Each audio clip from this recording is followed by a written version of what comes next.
Oi pessoal, Gastropediatra Charles Angeli, mais um vídeo. Hoje eu vou trazer uma dúvida, um vídeo brevezinho, uma dúvida que frequentemente eu sou questionado no consultório, que é sobre o barulho que a barriga dos bebês faz. Quem já teve nenê sabe a angústia das mães em ficar com o nenê no colo e ouvir o barulhinho dele engolindo, o barulho dele, o intestino fazendo barulho, e o nenê chorando às vezes por causa disso, às vezes não. Então eu queria explicar brevemente o que é isso. E então fique aqui comigo, tá? Se está gostando dos meus vídeos, clique aí no gostei, se inscreva no canal, aproveite para receber notificações de novos vídeos que eu estou postando semanalmente.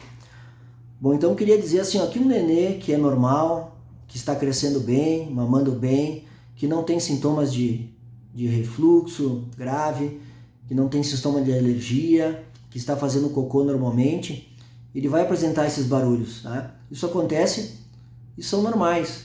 A gente tem esse que é o movimento peristáltico do intestino, o movimento de deglutição, o movimento do estômago esvaziando.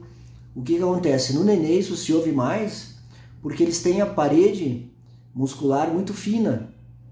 Ela é fininha, então esses barulhos são audíveis com mais frequência do que no adulto, na criança maior, que às vezes a gente ouve aqueles borborigmo e barulhos, mas no bebê isso é muito mais frequente e audível. Isso preocupa as mães, muitas mães me procuram preocupadas com esses barulhos, que pode ser algum problema, mas se o nenê está bem, fazendo cocô, xixi, tudo certinho, crescendo direitinho, mamando bem, isso é normal, não se angustie, siga a vida, vá em frente, aproveite seu nenê, curta ele, curta o desenvolvimento e não se preocupe. Mas se tiver dúvidas, procure o seu médico, seu pediatra, seu gastro.